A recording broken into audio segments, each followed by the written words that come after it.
So, in our context, in our world, heaven has been this weird, awkward, disappointing idea more than anything. At least for me. I know growing up that I always thought of heaven as being this ethereal realm and this futuristic idea where I just get to go sit around with God or something like that. And then I was always like, do I really want to go there? Like, that doesn't sound very fun. Just sitting around singing all day long, and I'm terrible at singing. And so in recent years I've been learning and growing, and that's why I picked the text I picked. Everybody here knows I picked Revelation 21. But also I did because I think in our tradition, the Church of Christ tradition, our misunderstanding of heaven has really affected the way that we encounter the world. It left us 30 or 40 years behind the civil rights movement. It's leaving us behind.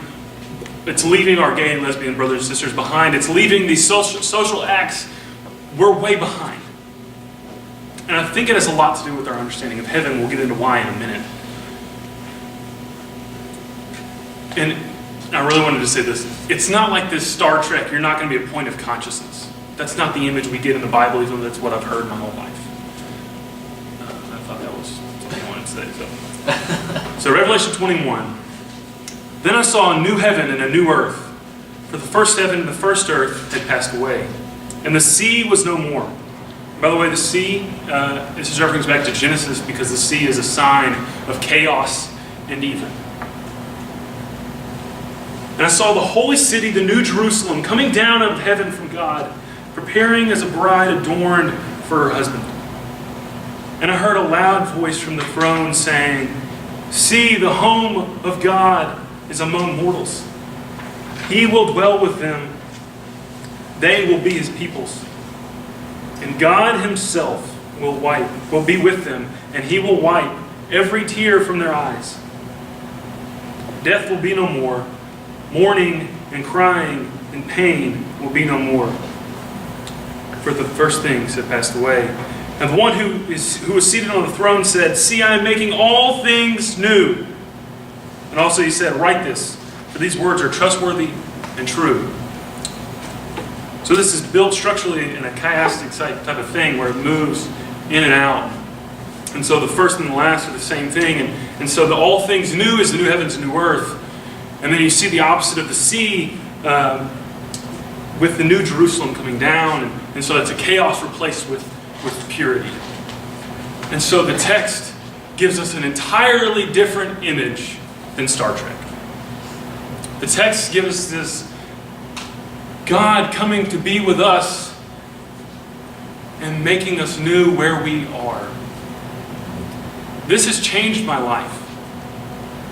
I remember when I was so worried about getting into heaven. When I get there, what I'm going to tell God. When he asks me, and all the crap that I've done, I know how bad of a person I am, and there's no way he's going to actually let me in.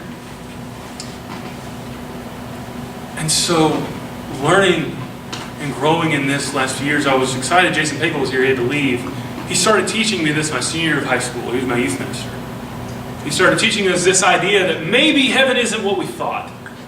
Maybe heaven's different. Maybe it's not actually just heaven, it's the new heaven and the new earth. Eugene Peterson has been quoted saying, "I hate the fact that we just call it heaven.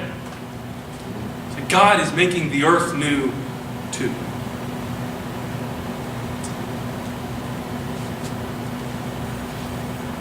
And so, this new city that's coming down is not just merely a city in the time that John is writing. I think it also points to the fact that it's the replacement for Babylon and the replacement for Rome, that everything that is evil is being replaced by everything that is good. Just like the sea image in the middle of our cast. And so it's like, okay, Reid, we get it. Like, you think this is great, but what about us? You know, like, I really like the idea of heaven being this place that I get to go after I die. That's kind of nice and really comforting. And I think it is. And I do think that heaven is the place you go when you die. I also think there's a bodily resurrection that's going to come. So for me, I think it's so what that says. Unless there's a new heaven and new earth, don't think we'll ever understand the fullness of God. And I think that's the image the text is giving us. If we read further, this new city, all the nations are bringing their glory. And Isaiah, he's kind of quoting Isaiah here, actually. Isaiah 65, I think he says that all the riches of all the kingdoms are bringing their riches to God.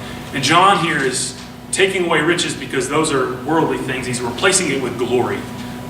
And so we're bringing, all the nations are bringing their glory to God. I think it's over in 26. And so this view of recreation, of renewal, of redoing all things, rather than God just destroying this place, rather than this image of destruction, I think it gives our lives an ultimate meaning. I think it lets us know that any work that you do, and for us as preachers, we're already going to think this, that our work is not in vain. But as you go out, you've got to know that the work that your congregation is doing is not in vain either. That any work, almost any work, can be an investment in the new heavens and new earth. You can be living into that world no matter where you are. So as God recreates, He comes, and we're not just around Him hanging out. He's still kind of distant in this weird way, where He's on the throne and we're like Isaiah, where He's like, "Oh, are you going to kill me?" It's more, God is reaching in again, and He's wiping every tear from your eye. The pain is no more. And I think this bodily resurrection, this new idea of life, informs everything we do now. And it informs everything that I do. At least I hope it does. And when it doesn't, that's when I experience death. And so at the Team 2.0 thing a few weeks ago, the guy said that he stopped referring to things as good and bad to his son. He talks about life and death. And he said, just choose life. Choose life in your decisions. And I think that's really helpful.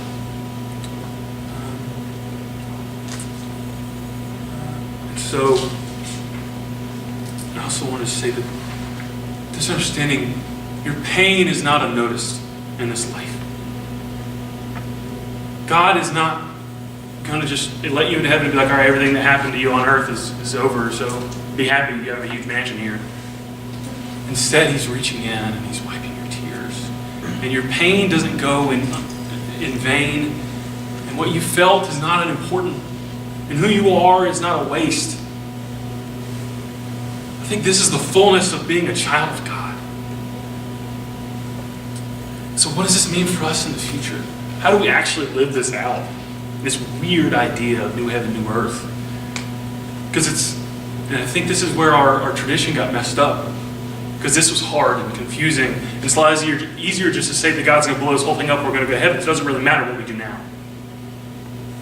And that's just deism. And so I think we have to live. I promise I won't use this word. We have to live proleptically into the future, which means that as though it were here, even though it's not, we live into it. Walter Brueggemann calls this the prophetic imagination, where if you see something you don't like, imagine a better world and live into that one, and it might come true. And that's the prophetic imagination. And I think that's the image we're getting, that we get this amazing image. And this is just a glimpse, guys. It's just a glimpse of the new heaven and new earth that God is going to remake, renew, and recreate. And so, and He cares for every culture and people. And it's not just us.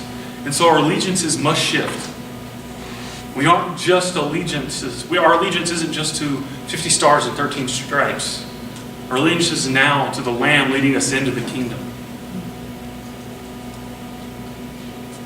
Our allegiance now looks like we can't stand by idly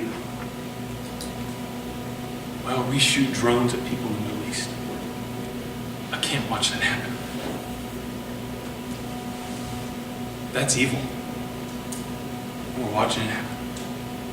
This looks like, no, there's a new life coming, the new heaven and new earth. there will be no war. God promises that war will end. We'll learn war no more. Their swords will be beaten to plowshares.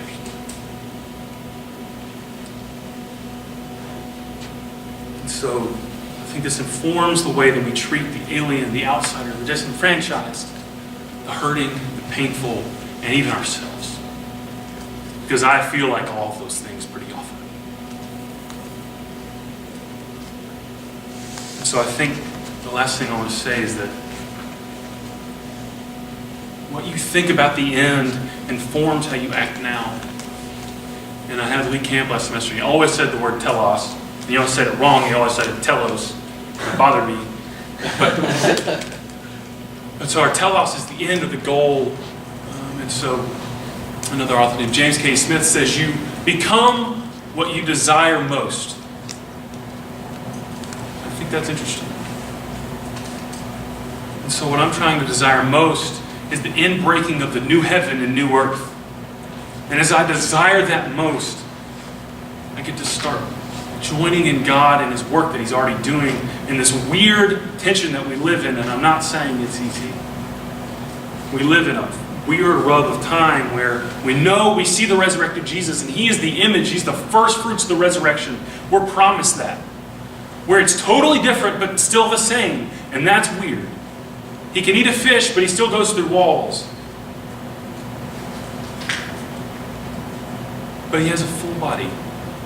And yet they don't recognize Him anytime. But they know it's Him after He revealed Himself.